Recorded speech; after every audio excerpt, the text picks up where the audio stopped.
Every year, thousands of Indians leave the country.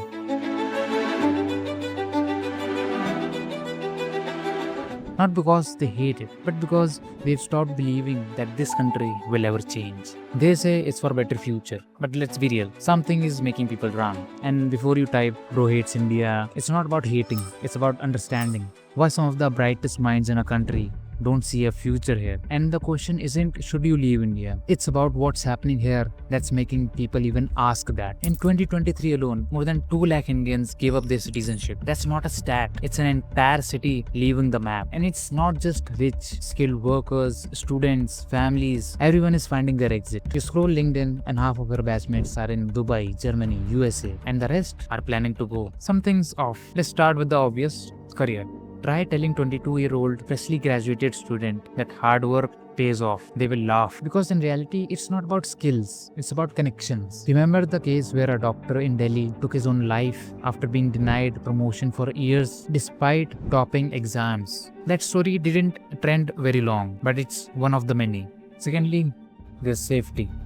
You leave your home late at night and text someone, reached safe. In how many countries is that a ritual? In India, a woman can be attacked in the middle of the street and half of the crowd records it instead of helping. And then there is infrastructure, the silent killer. The Morbi bridge collapses in Gujarat, took over 130 lives in seconds. You think it was bad luck? No, it was corruption, shortcuts, negligence. When people say they are tired, it's not because of traffic or pollution. It's of living in a place where doing the right thing still doesn't work.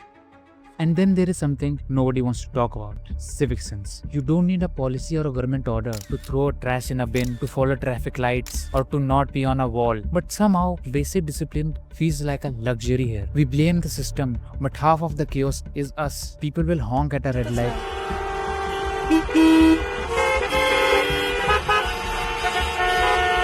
later right next to the dustbin, and then complain about how India will never change. It's not lack of resources, it's lack of responsibility. And when someone grows up in that environment where following rules feels optional, they start craving order. That's why when they visit a country where lanes are respected, roads are clean, and people actually care about public spaces, it feels like another planet. Not because it's foreign, but because it's functional. But leaving isn't always about escape. Sometimes it's about breathing. You see your friend move abroad. Suddenly they have weekends off, their salary actually lets them travel, their talent is rewarded, not exploited. It's not about Western life is perfect, it's about basic systems working. Things we call luxuries here are just normal there. But leaving the country isn't victory either. It's loneliness in a different time zone. It's watching Diwali through a screen. It's your parents aging while you chase rent abroad. Every time you look back, you wonder, did I escape the system or just abandon it? Because no matter where you go, the news from home still hits. A flood in your hometown, a student protest crushed, a job scam exposed,